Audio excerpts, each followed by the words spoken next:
So, good morning, good afternoon, good evening, wherever you are in the world. Welcome again to another episode of Beyond Bitcoin. My name is Derek Graham. I'm the CEO of Portal Asset Management. And of course, along with me today is my friend and colleague, Nitin Gower. Hey, Derek. Glad to be here again. My name is Nitin. I serve as Director of Financial Sciences and Digital Asset. I also serve as CTO and Research Analyst at Portal Asset Management. Wonderful. And of course, the standard thing we've got to advise is that we're not here to provide financial advice in any form whatsoever. We're two active members of this industry, passionate about what we do, having a discussion. And we hope you enjoy that. Now, special guest today, thanks to Nitin, is Akshay Aggarwal. And I'm going to let Nitin introduce you. Akshay, thank you so much for coming along and joining Beyond Bitcoin. Over to you, Nitin. Thank you, Derek. And as we promised last time, we are trying to get a global perspective on what we talk about, the trends, the impact of blockchain and digital assets in the space, both from decentralized financing perspective, but also the cultural shift that NFT is causing. And as we had Brazil a few weeks back, we promised India, which I think is the fastest growing country in terms of crypto adoption. And I was fortunate enough to tap into some of my own resources and ecosystem in India, and Akshay Aggarwal, who is one of a very good friend of mine from, I would say, a decade now, Akshay. He's done a lot of work. He's co-founder of Blockman Studios, which is like a blockchain studio and helping many projects around the world. He also is a Draper University alum in terms of getting his sort of feet wet, I think, if I'm not mistaken, Akshay. So certainly a rich experience, being involved with hundreds of projects. He's my guide in India, as I call myself, in terms of navigating the Indian ecosystem. Even though I'm from India, I always reach out to him for his advice and his counsel. So Akshay, I do appreciate friendship. I do appreciate you coming on our podcast and sharing your on-the-ground experience. With that, I'll just hand off to you to get a few words from you before we get started with our typical spiel. Thank you so much, Nitin, for that lovely introduction. I think it's quite the other way around. I've been learning from Nitin for the last decade. Not just about where India should be headed, but also about how one should understand the crypto space. And I think now being under his guidance, doing a lot of work, I'm glad that I'm able to push some impact in the country, right? So just to add on to that, so most of my work in the crypto space has been about building the ecosystem in India. So once I came back from the Valley in 2014, I realized there was not much happening in the crypto space. Of course, it was very early. But nonetheless, I wanted to get the ecosystem started, get the innovation movement started, and that's what I've been working on with various endeavors, and really glad to be here, Nitin and Derek. Thanks. No, welcome. So Derek, we'll let you start with some of the trends that you've observed, and then I would like to then kick off both in terms of where India's heading, if that's okay. Okay. Exactly. Now, look, I've attended your LinkedIn page, and I suggest others do too. And it's most interesting, many of the sort of societal things you're doing. One of them is jumping from India across to Switzerland and using sort of best of practices in Switzerland, knowing that Switzerland really a banking community saw that this is a major finance aspect and it's going to be very important to do. You chose to learn from a country like Switzerland, and there seem to be generous to be able to share that with you. So this is an interesting space. It seems to me to be a space of abundance and a space of plenty. And do you think that and how this abundance and plentiful aspect, that's changing the culture and giving this space its opportunity to grow at the pace it's doing, number one. And number two, this learning from Switzerland and implementing into India, has that worked well for the groups that you've been working with? Yeah, wonderful question, Derek. I think I'm so fortunate, and I thank my stars that I landed up at the Draper Incubator early on, realizing that everything in today's day and age is about an amalgamation of best practices or best learnings of various cultures, right, erupting across the globe, right? So what I realized very early on was the next 15-20 years is going to be about how different communities engage together, right? How do we learn from things that have worked in different jurisdictions, and how do we implement that not only in India but also kind of direct ourselves in a way that we can collaborate better moving forward, right? So I think Switzerland was just a way to understand what one of the most open communities across the globe, when we specifically talk about financial innovation, right, has to offer. And I think that was something that struck a chord with everyone that went to Switzerland, that met Swiss regulators, that understood why there was such an early move into just regulating and helping innovators from across the globe that are looking to practice innovation in this space, right? So Zug for us was that point where we realized that regulators in India needs to be more open, and we've been known to have a strong backbone in India in terms of our economic practices, but the idea is to move forward, to grow forward. We need to take some we need to adapt and take some risk taking practices from Switzerland, right? So that's I think something that was common with everyone, and I see nuances being adopted in our policies, in our ways of working as well, right? So really think in this space where everything is about I think if you realize the trend, we're moving towards globalization to another degree or to another extent, right? And that's something that we learned from our engagement or interaction with the Swiss regulators, with the Swiss innovators, the key stakeholders in the Swiss ecosystem. So one last question here, and that is that the Swiss culture and the Swiss people and the Swiss country, very different to India.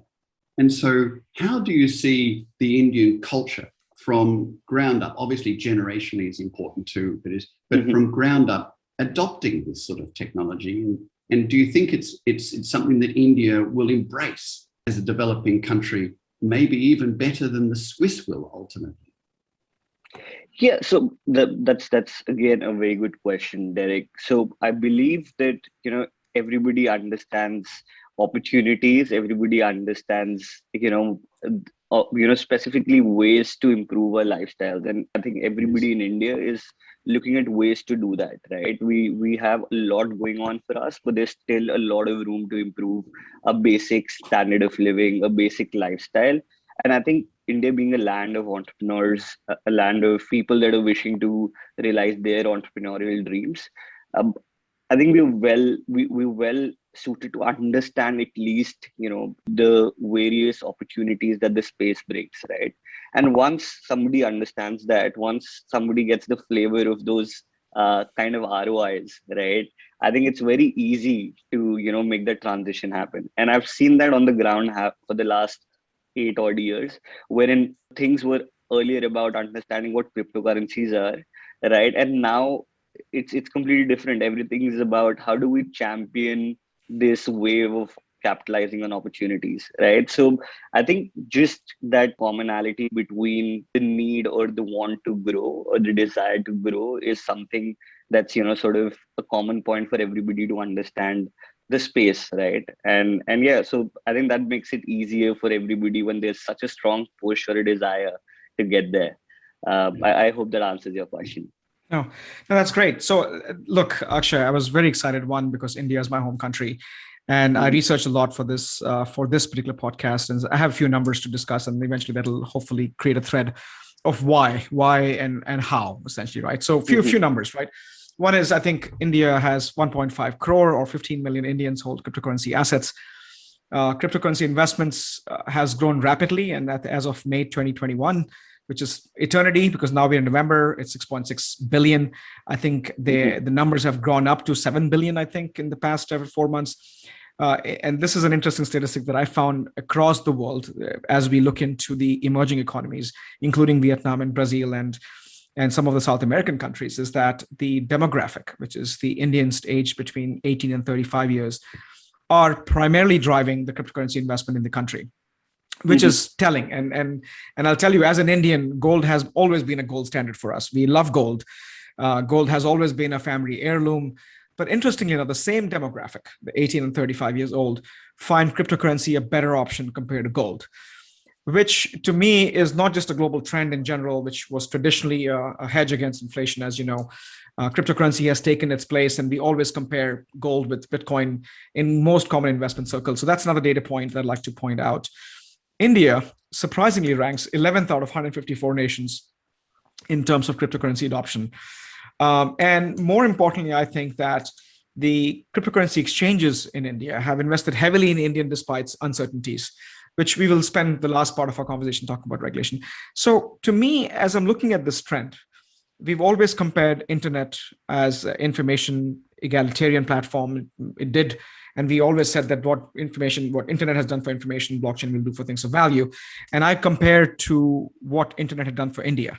So internet changed India. It changed education system. The Y2K brought a lot of prosperity to India because India had educated workforce, and we bought the talent pool from India to solve the Y2K issues for, at the time with date changes and everything else, that was an issue. There was a massive sort of development of talent pool across the globe and mass migration of the talent, which uplifted the country, both in terms of foreign remittances going back in the country, but also bringing the talent that people like you and other people have gone abroad, learned, and come back home and given back to it.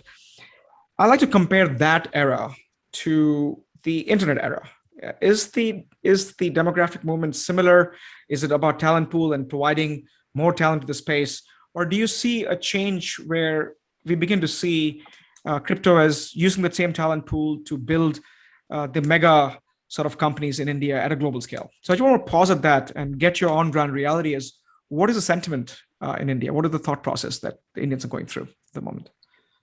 I think there is a interesting kind of combination of things that are happening, right? So for there are a lot of similarities that one can draw. I definitely believe, and my early observation states again, sort of is coherent with the fact that we are definitely seeing the same sort of shift in terms of the opportunities that this whole movement is providing to people, versus also what we're envisioning, right? So for example, I as an entrepreneur always dreamt of building something that serves people globally, that improves lives globally, right? And then crypto becomes kind of a bridge to enabling that, right? So anything in the crypto world does not get restricted to one jurisdiction, right? So what we're also seeing is that play wherein entrepreneurs are not only looking to create value within their nation states. Now they're looking to deliver value to people that have similar interests, and crypto sort of becomes that one leveling ground for everyone, right? So otherwise what you see is the best of Indian companies, like the likes of Oyo, they were first catering to the Indian audience, and then it's almost like a second innings for them when they again go about creating a whole new suite of products to cater to the global audience. While in the crypto space, me and every other entrepreneur, we're dreaming from the get-go, how do we serve, let's say, to Nitin, who's residing in the West, to my friends in Toronto, to anybody, or friends in Switzerland. The idea is, how do we enable that? And the lovely part about this movement is, while we do that, we have our friends in China, we have our friends in Pakistan, we have our friends all across the globe who are helping us to get to that point, right? Who are collaborating with us. And it's very interesting with what's happening in China and how that's bringing China and India closer, at least the crypto enthusiasts residing in China, and the likes of like Afghanistan, Pakistan, and the other our neighboring countries for that fact. So I believe that all of this is doing good as the internet did to us, right? We're definitely also being challenged by the best talent across the globe, but it's just wonderful when we're able to think of delivering value or serve people across the globe without realizing that there's so much of context that sort of holds us down in other industries, and it does not happen here. Right. I hope that sort of gets the context. Yeah, no, that's interesting. That's interesting. So let me ask you another follow-on question to that. Akshay, I'm looking at consumer angles and amazing projects. So of course, one of the stats that I read was, I think, super interesting, where about 80 to 90 million sort of Indians have signed up from tier 2, tier 3 cities Mhm. for a wallet. And they may not necessarily have a crypto investment, but there's an eagerness to learn and understand. Hence, there's something called a crypto awareness index, and India is amazingly high on that index, even higher than Australia, Singapore, France, Germany, Japan. I think the highest is Ukraine with 7.8, as opposed to the score of 10.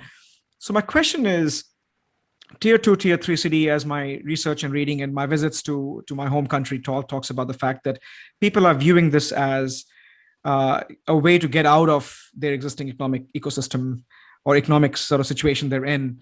Also view this as a secondary income opportunity, exactly what we've seen in Vietnam with Axie Infinity. During pandemic, they were able to at least put food on the table by playing to earn, as a concept that was popularized by Axie Infinity. So I'm looking at this from consumer angle. Are Indians generally looking at this, for example, in the US or some of the advanced economies, we are viewing this as saying, look, it's a real-time payment option. I can move these assets anywhere in the world without going through 5 or 6 different hops and banks, and that makes my life easier for me. Versus a investment angle to say, let me just buy Bitcoin. And I think there was analysis done with Shibu coin to say, like, Bitcoin is too expensive, so people are just going for the cheapest coin they can get in hopes of the fact that few cents that you would spend on Shibu today goes to 60,000 in future. What is the sentiment around it? And second thing I think is WazirX, CoinDCX, the Kuber, and some of the amazing projects, including Matic, which is the Polygon. These are all amazing Indian billion-dollar projects, which puts India on a whole different map to say, if these projects become fairly big, they have the scale. And in overnight, they can do a much better job than Coinbase of the world, because Coinbase is serving, like, let's say, the US population. Yes, there may be a few other countries, but having captured Indian market, it puts you in a whole different league of its own. Just want to get that perspective from you as well. Yeah. So I think about what's happening in tier 2 and tier 3 cities, it's very important to realize that, at least in India, I don't know about everywhere else if this is common, but in India, the metro cities are where a lot of people have these habits of paying for services. But vis-a-vis, if you look at tier 2 and tier 3 cities, people are more likely to save money, more likely to look at investment opportunities just in the normal world as well, right? So if you see the amount of gold a typical family holds in a tier 2 or tier 3 cities, it's going to be a lot more than a tier 1 city. And that's something that is a learning point for every entrepreneur, or something that a lot of these internet age entrepreneurs have banged upon, right? So that's common to see. If you see WazirX's numbers, they're seeing a lot more adoption in tier 3 cities than in tier 1 cities, because people are more susceptible to investing, right? So that becomes one of the factors which drives adoption in this particular region as compared to the metro cities. The other thing is that we're seeing core industries finding it very hard to return value in COVID times, right? Because everything is interaction driven. And that's where your point or your observation hits right at the center, wherein people are trying to find ways to make money, at least compensate for what they were doing in their own businesses, right? So we're seeing money moving from their own businesses to the capital markets. The stock markets are obviously more liquid, and that's exactly what we're seeing in the crypto world as well. But again, it's very important to also realize that you hit the nail on the head when you said everybody is looking to find the cheapest coin and predict when is it going to get to the value of Bitcoin. So I think that's the quick rich scheme is something that's attracting a lot of people. I'm a little skeptical about caving into that vision, or allowing people to think like that for the crypto world. But I think that's the nature of the market. Yeah, that's a Right. global So phenomenon. Getting rich quick is a global thing, I think. Yeah, that's right. Yeah, Can I ask and then you, the other, please go ahead. So I know that the two of you have been actively involved with supporting the Ministry of Finance along the way. And there was a time not long ago that India felt maybe deeply concerned about this new set of economics that's coming their way. And it sounded like for a while they were going to do their best to halt it. That seems to have turned around now. From the effort in the industry, and no doubt both of you have supported that in some form or other. What's their attitude now? And do you think India is going to be able to blossom from it with regulatory support?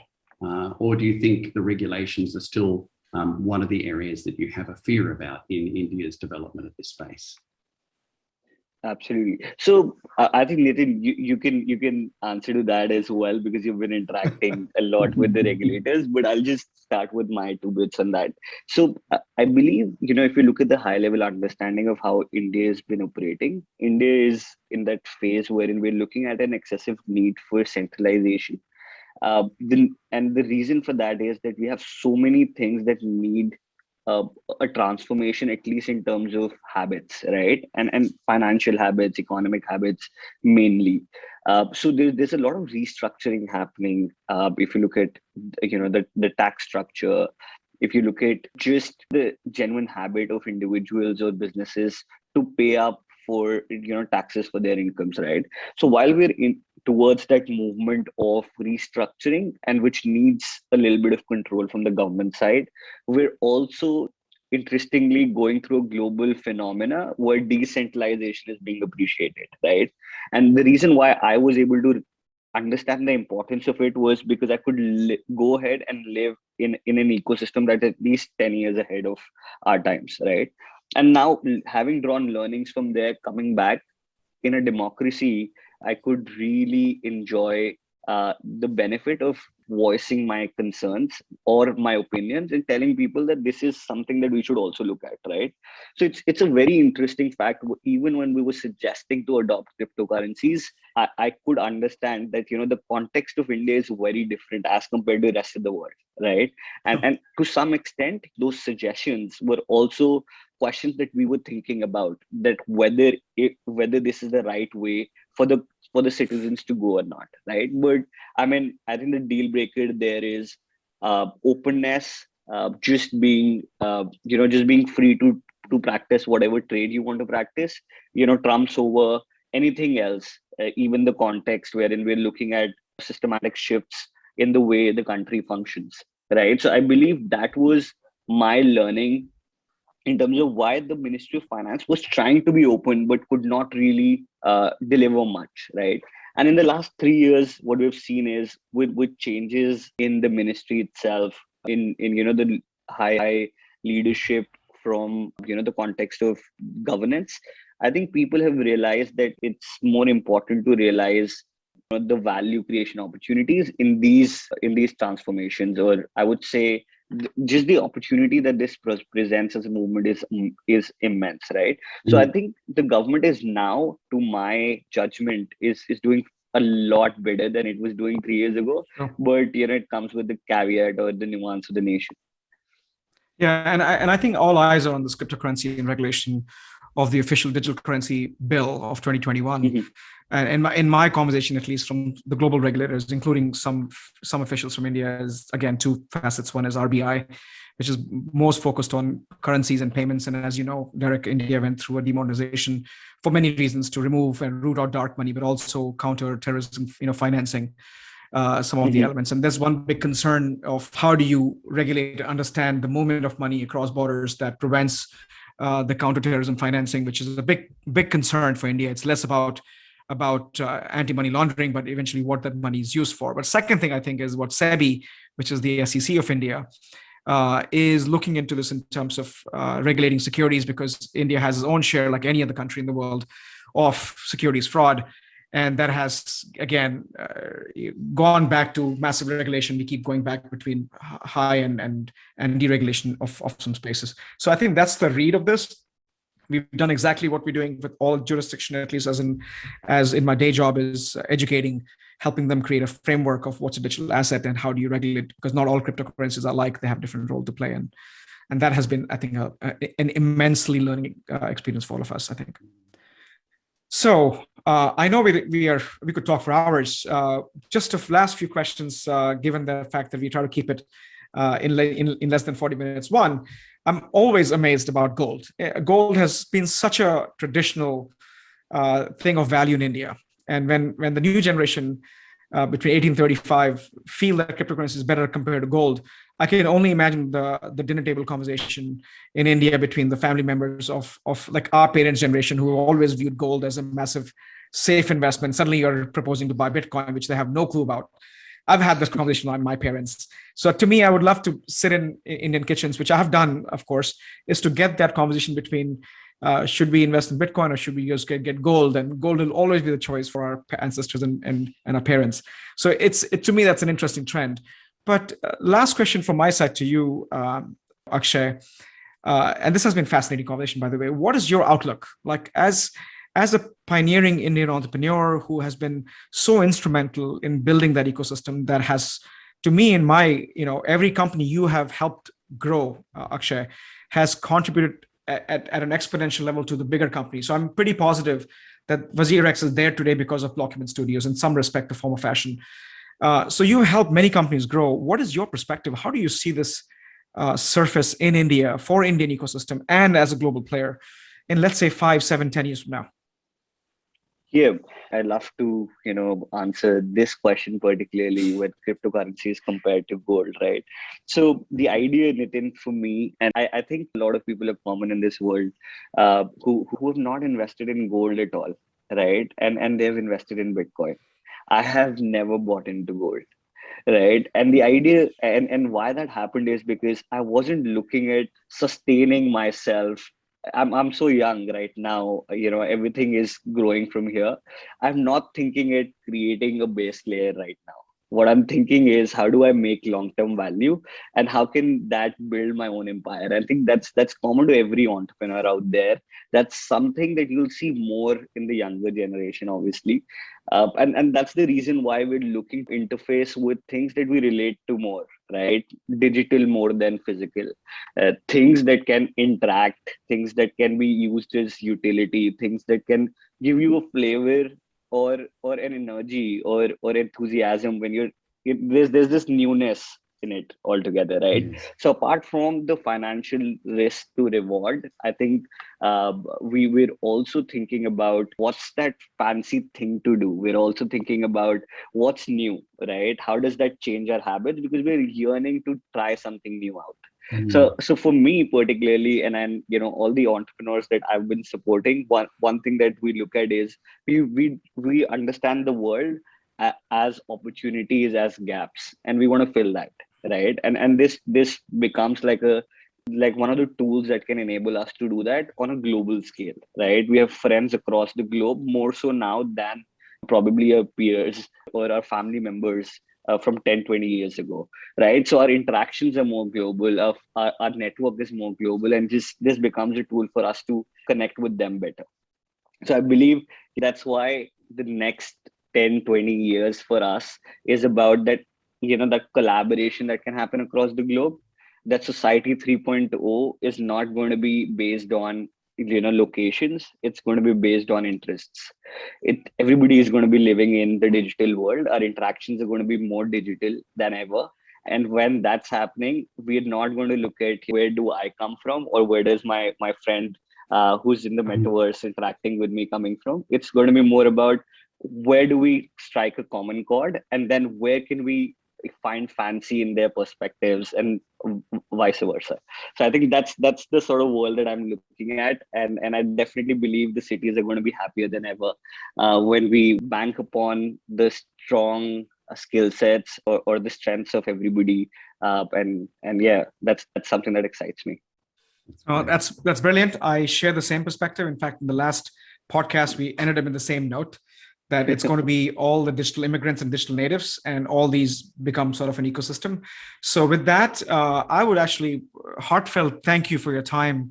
I know you're a busy guy. You're juggling 100 different things, Akshay, and it's an honor to actually have you for the, we reversed our roles to have you on our show, and we'll call upon you in a few years again, or in a few months, as things change in the world, to be a regular guest on our podcast. But again, Akshay, it was a pleasure, and I think we can talk for hours, but I'll give it back to Derek to close it out. Thank you indeed, Akshay. I greatly appreciate it.